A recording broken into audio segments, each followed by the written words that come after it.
We are not here to merely exist. We are here to evolve. Don't just lie there. Get up and evolve. The mere fact of our biological makeup does not define us. Manhood, or indeed womanhood, is not merely a matter of chromosomes. It is a realm to be ruled, an art to be mastered. It is a calling to be all you can be, an army of one, both the beginning and the end. This isn't just a human race, it's humankind, and you, each and every one of you, are the crown of creation. Do not underestimate the power you hold within. Do not blow it. Right or wrong, we have always considered ourselves special. Too often, though, when the going gets tough, we look for a bailout, a divine intervention. Unacceptable. As Mark Twain pointed out, we are the only creatures that blush or need to. We have dominion over the earth, and while things may not be working out quite as expected, that's all the more reason to step it up a notch. If a higher power were to arrive, we want to be able to declare, "Sir, no excuse, sir." Being a man or woman, in its truest form, means being everything one can be. But what does it mean to truly be? It's not about settling for mediocrity, for a life defined by the mundane. We must not be reduced to mere cogs in the machine, toiling away at mechanical tasks, never approaching a knowledge of the whole. We must strive to be more than what the world expects. There is no renaissance because there are no renaissance individuals, but it can be the other way around. It's time for a change. It's time to reboot. Put up or shut up. Man up, but don't go overboard. Get up, stand up, turn the page. We often hear the term gentleman, and it may sound funny at first. Why should males be gentle when we're out there sweating, killing, and clawing our way to the top? But a gentleman actually means being gentle in certain areas, mainly indoors. It means possessing a refined sense of conduct, and it is not reserved for any specific gender. It's about choosing the bon mot over the longbow, the subtle jab over the blunt force. It is about a code of conduct that goes far beyond keeping it in your pants, a virtue that encompasses far more than lust. It is about avoiding the vices of covetousness, parsimony, and the 7 deadly sins. It is about combating apathy and listlessness with encouragement and cordial community. It's about avoiding vanity, a sin even sillier than pride. Childhood is about becoming a better human, adulthood, a better animal. As animals, we are slow to develop. It takes us years to walk, and by then many species are old. As adults, we need to listen to our instincts. Do not resist the urge to dominate. It is a biological imperative. It is a tough job, but somebody's got to do it. Get enough sleep. If a higher power meant us to wake up at a certain time, it would have given our brains an alarm clock. Be fit, but not freaky. The gym-created physique may soon look as dated as polyester leisure suits. Speaking of appearances, let's talk about hair. Do not cling to a receding hairline. Embrace it. A completely shaved head is a proud statement, a sign of a man who is comfortable in his skin. If you choose to keep some hair, the shorter the better. Don't hide, dress with verve. Don't put off getting a haircut. It is hard, but it's not so simple. If you're young, have long hair. You won't be able to wear it when you're older. We live in a world of euphemisms, where a studio apartment is often just a single room, not the expansive artist space it once implied. If you live in a room, you live in a cell. Maybe it's time for single people to form communes, devoted to joy rather than religion.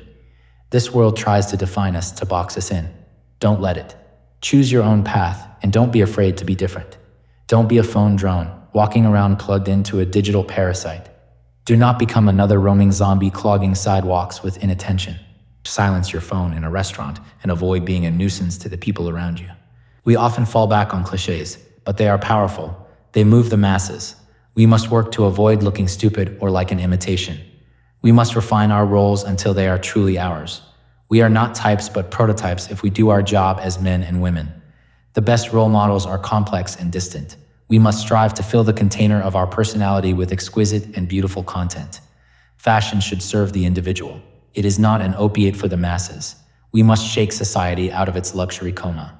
Fashion is politics, and we must dress as only we can. We must dress up and over the top to show the world that we aren't huddled masses, but individual characters, ready to do our own thing flamboyantly. Together, we'll change the world, one stitch at a time. A suit is a powerful tool. It should work for you. You shouldn't work for it. It is a must for a man. He must not be a suit. You paid the cost, so be the boss. Wear it. Don't let it wear you. A white shirt denotes authority. It is the color of purity and gravity. It puts the form in formality. If you're not dressed in a white shirt, you are not really wearing a tuxedo. By day, we have options. Shirts should be trim and close to the body. A man's shirt should always be fresh. If the tie is a statement, it should be between 2.5 and 3 inches wide. Too short is okay, too long is not. Don't get it stuck in your fly. There are many ways to tie a tie, but the old four in hand is a great choice. Spend freely on your shoes, take care of them, and be comfortable. It will make you happier, more cheerful, more magnetic and sexy. If you buy your shoes ready-made, do some research. Socks should be chosen with good judgment. Clothing does not have rules. It has principles based on aesthetics. If you are giving the State of the Union address, then wear navy socks with your navy suit and red tie. But when you go to the racetrack, try to match your socks with the green in your tie. Style can't be taught. It is unique and essential. If you are a type, you lack style. Style is in the details, in the nuance. It's not a fashion statement, it's a personal statement. Cultivate style through work, even if it looks like play. Style is spontaneous emotion. You feel your way through the world. Dress like you have somewhere better to go later. When the occasion calls for formal wear, there is no time for creativity. Black tie means a black bow tie. It can be fat or skinny, but it should not be tied too perfectly. A bow tie should not be tied too perfectly. Clip-ons should be avoided. A smoking jacket has taken to the streets and is often made of velvet. Jewels are for those who say classy a lot. A luxury watch is slim and discreet. It's not about showing off. Less is more, now more than ever. Your underwear should be of the finest quality. Someone who wears bad underwear under an expensive suit is not to be trusted. Be a king in your own skin. Wear the silk shorts of a king. America is a nation of extremes. Obesity is 10 times higher than in Japan. A bathing suit should be moderate, modest, and timeless. It is not ironic or humorous. It doesn't show off. It is decorous in a manly kind of way. Fashion distracts from more substantial things like government, economics, and social justice. Fashion is not evil, but it is not good either. We need to reject generic personality homogenization and blind party unity. We need a visible rebellion of men and women who bring home the uncured, free-range bacon. We need new suits that the corporate suits won't look good in. Do not give up your style, but don't ignore how the handwriting on the wall is fashioned. The world is turning beneath our feet. A pocket hanky presents infinite possibilities for eccentricity, but it should not be too show-offish. Well enough should never be left alone. Communication is key.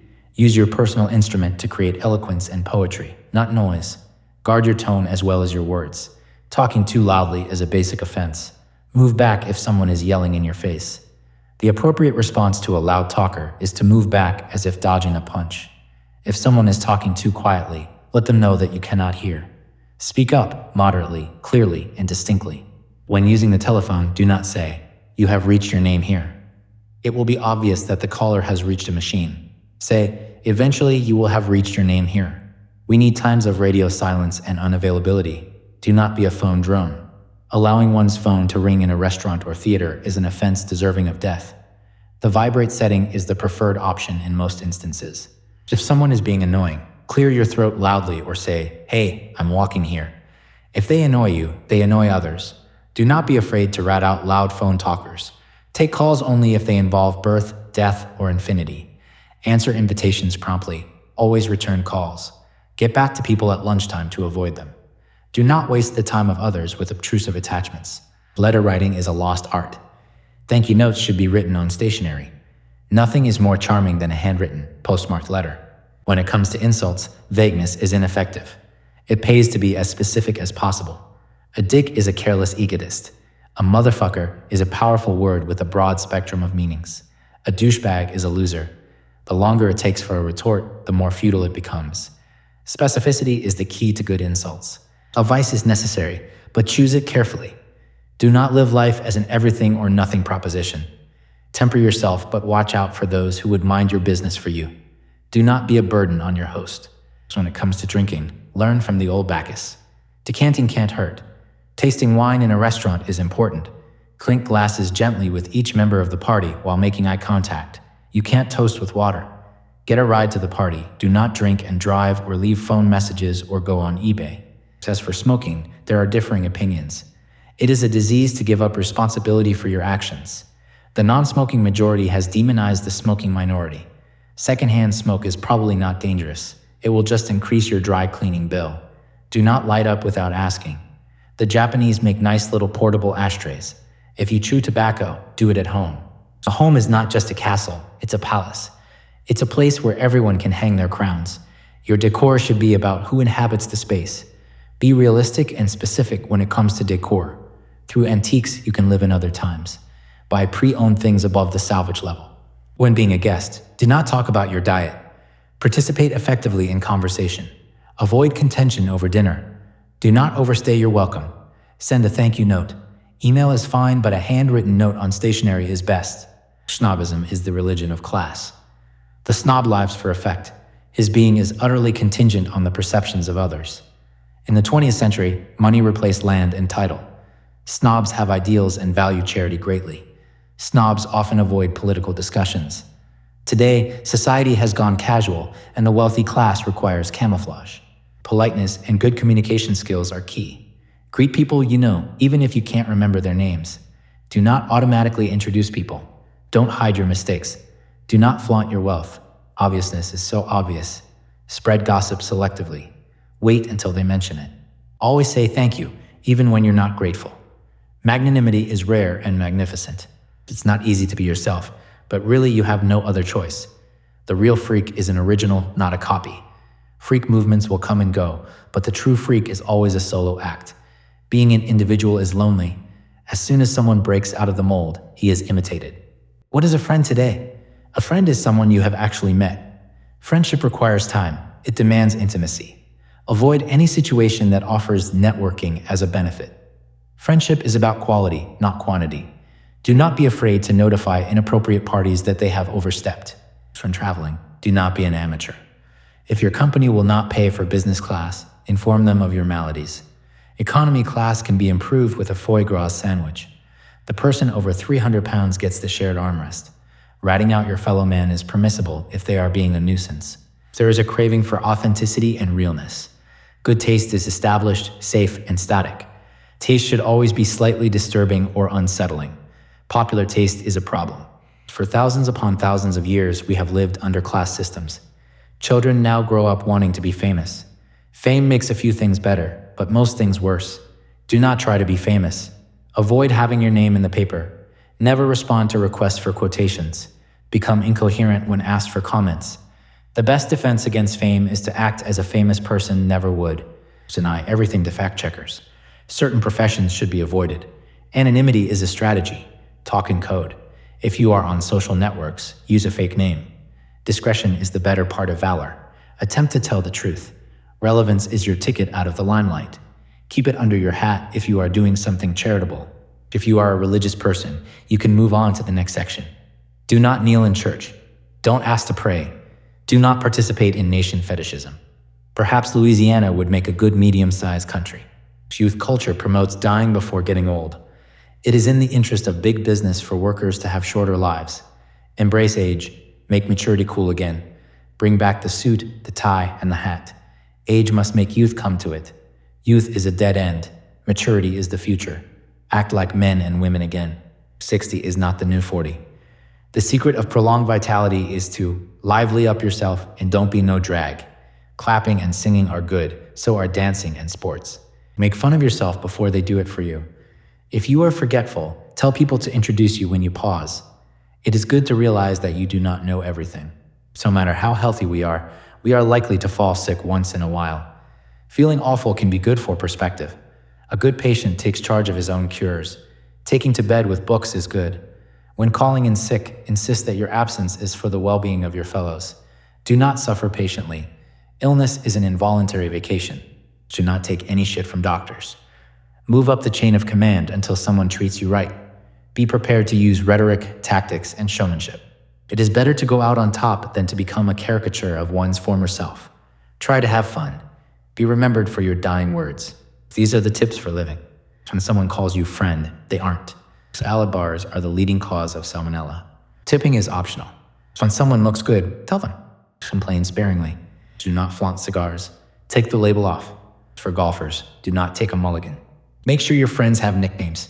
Do not be afraid to ask a woman for forgiveness. Have the other person name a figure first in a business deal. Cheers is okay, but learn some alternatives. Crosswords are a form of meditation. Do not participate in chain email. Business cards indicate you are a serious person. Live plants are cost-effective. If someone cuts in front of you in line, ask if they are from Italy. Wear a tuxedo for ID photos. Keep a diary of your friends' birthdays. It is okay to ask for a doggy bag. Worry beads are a good alternative to tranquilizers. Leave the dust jackets on your hardcovers. If you are feeling sorry for yourself, listen to Sinatra. So, I ask you now, what are you waiting for? The world is waiting for you to step up and be the remarkable individual that you were meant to be. Don't just exist live. Don't just dream do. Don't just conform create. The time for greatness is now, and the power to achieve it resides within you. Go forth and make your mark upon this world.